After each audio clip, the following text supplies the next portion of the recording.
I never planned to attend the charity gala that night. I was 47, tired from running my small interior design studio, and convinced that evenings like that, glittering dresses, champagne, laughter that echoed off marble floors, belonged to younger women. But my best friend Julia had begged me. "You need to get out, Claire," she said. "You've been working yourself into the ground. Just come, smile, eat something you didn't cook in a microwave." So I did. I borrowed a dark blue gown that fit tighter than I remembered and stood by the edge of the ballroom, pretending not to feel invisible among all the sparkling, perfect people. And then I saw him. Across the room, near the grand staircase, stood a man in a black tuxedo, tall and poised, with silver hair that caught the chandelier light. He wasn't surrounded by admirers like the others. In fact, he looked quietly detached, like someone watching a world that no longer felt his. Our eyes met for just a second, but something in that look held me still. Julia leaned in. "That's Ethan Whitmore," she whispered. "The billionaire philanthropist. Lost his wife a few years ago. He almost never comes to these things." I forced a polite smile. Then he's probably just being polite, looking around. But he wasn't. Minutes later, as the orchestra began a slow waltz, he started walking toward me. The crowd seemed to part naturally, like they could sense the gravity he carried. When he stopped in front of me, I swear my heart forgot how to beat. "Ms.?" he asked, his voice deep and smooth. "Claire Bennett," I managed. "Miss Bennett," he said, extending his hand. "Would you dance with me?" I froze, half tempted to laugh. "Oh, I haven't danced in years." "Then tonight is the perfect time to start again." Something in the way he said it, gentle, not insistent, made me take his hand. His touch was warm, steady, certain. He guided me to the dance floor, one arm around my waist, the other holding my hand just firmly enough to remind me I was still alive. We moved together like we'd done this 100 times before. The music faded around us until there was only his heartbeat under my palm. When the song ended, he didn't let go right away. "You dance beautifully," he said softly. I laughed. "You're a kind liar." He smiled, the kind of smile that reaches the eyes and stays there. "Then maybe I just see something you don't." And before I could reply, he bowed slightly and said, "Thank you for the dance, Miss Bennett." As he walked away, the crowd swallowed him again, but I stood frozen in place, my heart racing. For the first time in years, I didn't feel invisible. I felt seen. I spent the next morning pretending that dance hadn't meant anything. I made coffee, answered client emails, reorganized my fabric samples. Anything to convince myself I wasn't replaying his voice in my head. But then around 10, the bell above my studio door chimed. A delivery man stood there holding a small box tied with a silver ribbon. "For Miss Claire Bennett," he said. Inside was a single white gardenia and a note written in elegant handwriting. "For the woman who reminded me how to dance. E.W." I must have read that note 10 times before realizing I was smiling. I hadn't smiled like that in years, not since before the divorce, before the loneliness that had turned into routine. I told myself it was just a gesture, a polite thank you from a gracious man. But deep down, my pulse whispered something different. 3 days later, he walked into my studio. He didn't announce himself. He just stood there, hands in his pockets, watching me rearrange a shelf of fabric samples. I turned, startled. "Mr. Whitmore," I said, trying not to sound breathless. "This is a surprise." "Ethan," he corrected gently. "And yes, I suppose it is." He smiled, glancing around the studio. "You have an eye for warmth. Every detail feels like it was chosen by someone who still believes in beauty." I felt heat rush to my cheeks. "That's a nice way to put it. What brings you here?" "I wanted to see you again," he said simply, "and perhaps ask if you'd let me buy you a cup of coffee." I hesitated. Wealthy men like him didn't linger in places like this. But something in his eyes, a quiet sincerity, made it impossible to refuse. We walked to a small cafe down the street. It was the kind of place with chipped mugs and mismatched chairs, a world away from the ballrooms he probably belonged to. He listened more than he talked, asked about my work, my clients, my life after divorce, Not out of curiosity, but with the kind of attention that made me feel like every word mattered. When I asked about him, his expression softened. My wife, Margaret, passed 5 years ago. Cancer. I kept busy with work after that. Too busy, maybe. It was easier than feeling the silence. I understand, I said quietly. Loneliness can sound a lot like peace when you get used to it. He looked at me then, really looked, and said, "You don't strike me as a woman who's given up on the world." I smiled faintly. Maybe not, but I did stop expecting it to surprise me. He chuckled. Then let's see what we can do about that. When we left the cafe, the afternoon sunlight caught the edge of his silver hair. He walked me to my car, his hand brushing mine once, light, careful, but deliberate. As I drove home, that single touch lingered longer than it should have. And for the first time in a long time, I found myself humming again. The tune of a waltz I hadn't realized was still in my heart. 2 weeks passed, and Ethan kept finding small ways to cross my path. A bouquet of wildflowers arrived every Friday with a handwritten note. Never grand, never ostentatious, just thoughtful. Friday is too lovely to spend alone. E.W. He'd stop by my studio under the pretense of checking on progress for a design project he'd asked me to sketch for one of his foundations, though I knew, and he knew, it wasn't really about the project. One afternoon, as I was packing up to leave, he leaned casually against the doorway watching me close my sketchbook. "Busy this weekend?" he asked. I laughed softly. "You say that like you're about to make sure I'm not." "Guilty," he said, his grin warm. "There's a small charity event at the Whitmore estate. Very different from the gala. More music, fewer people pretending to enjoy caviar. I'd like you to come." "Me?" I asked. "I'm not exactly in the estate crowd." He shook his head. "You underestimate yourself, Claire. You walk into a room and suddenly it feels alive." His words caught me off guard, not just because they were kind, but because they sounded like truth, not flattery. I hesitated, tucking a strand of hair behind my ear. "What if people talk?" "Then let them," he said, voice low and sure. I stopped living for other people's comfort a long time ago, so that Saturday I found myself standing at the gates of his home, a sprawling stone mansion surrounded by rose gardens and tall oaks. The sunset spilled across the lawn like gold paint, and the sound of a live jazz band floated through the evening air. Inside, everything gleamed. Polished floors, crystal glasses, laughter that felt lighter than the kind at big city galas. Ethan found me almost immediately walking towards me with that same calm confidence that first drew me in. "You came," he said, and the simple joy in his voice made my chest tighten. "I did," I said, smiling, "but only because I heard there'd be dancing. Then I'd better not disappoint."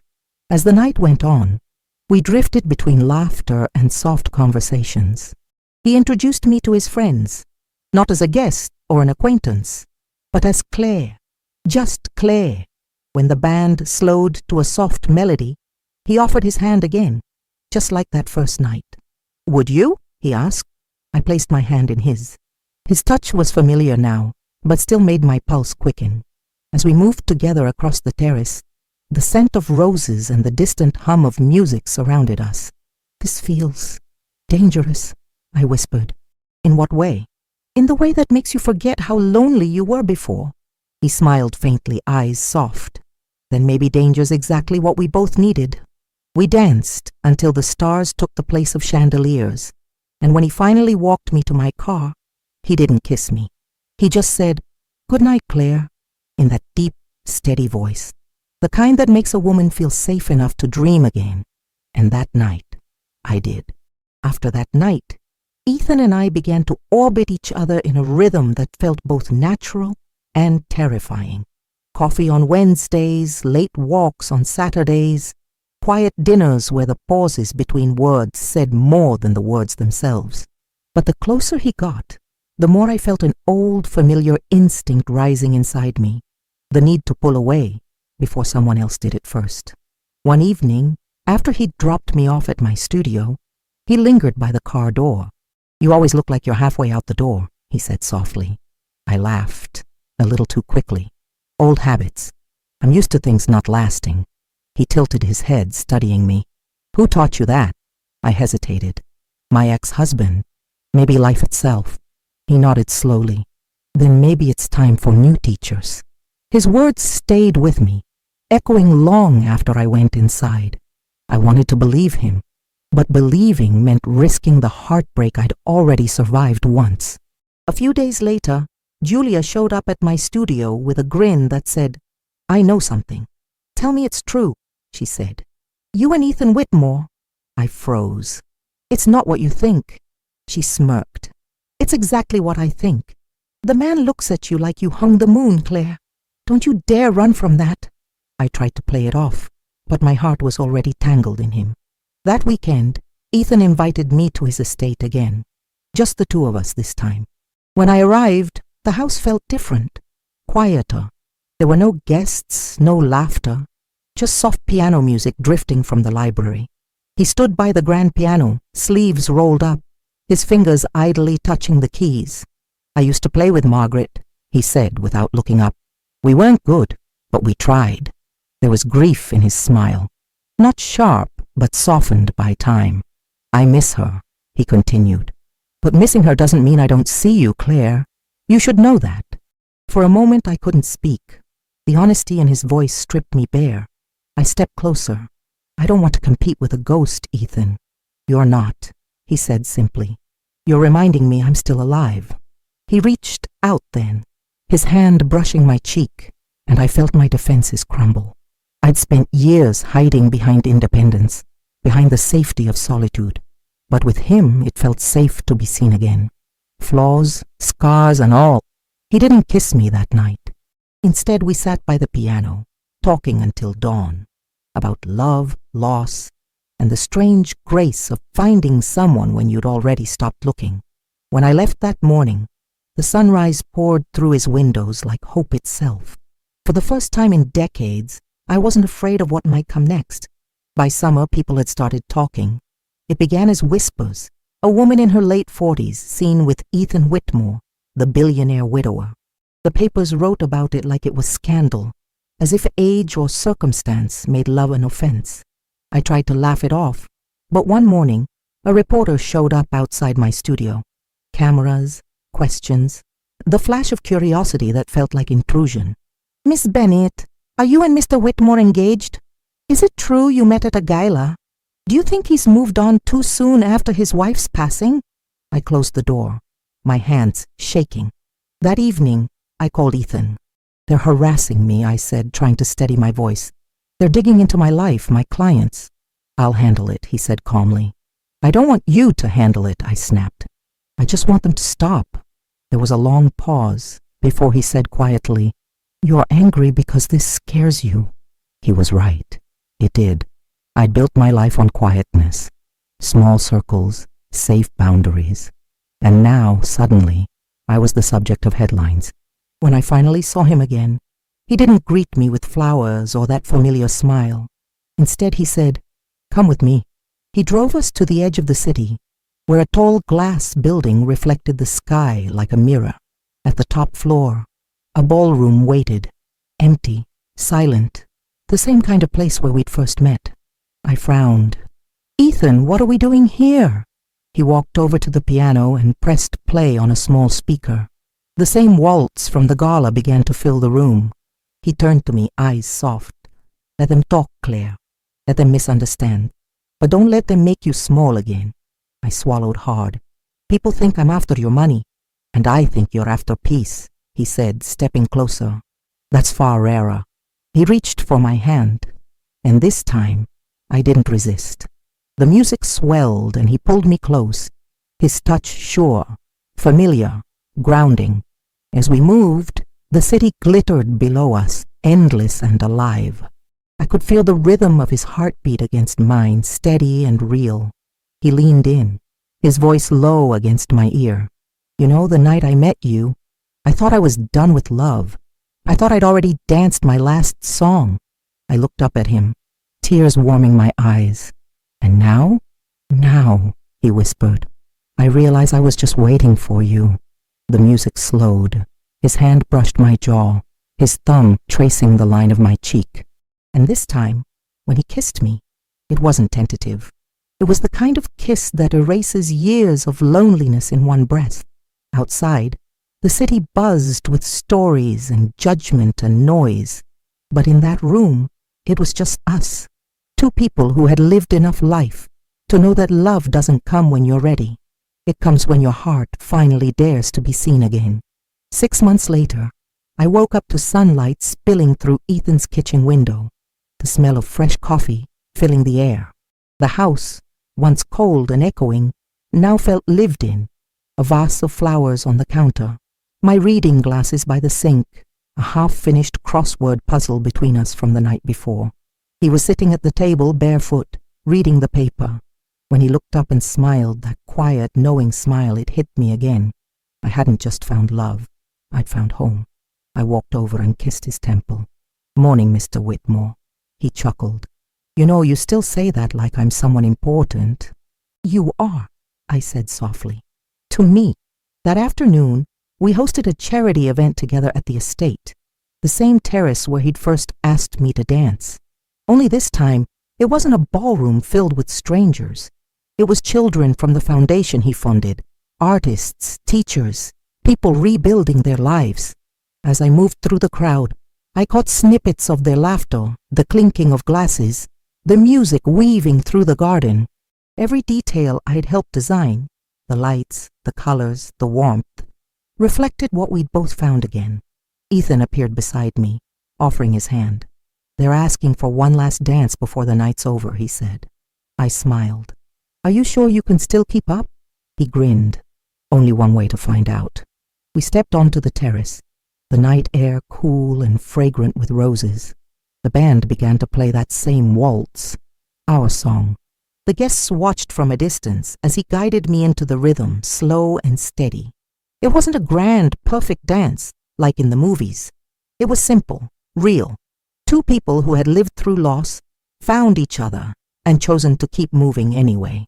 When the song ended, he didn't let go. Instead, he whispered, "You know, Claire, I used to think love belonged to the young, all passion and promise. And now?" I asked. "Now I know it belongs to the brave," he said. "To those who've been hurt and still choose to open their hearts again."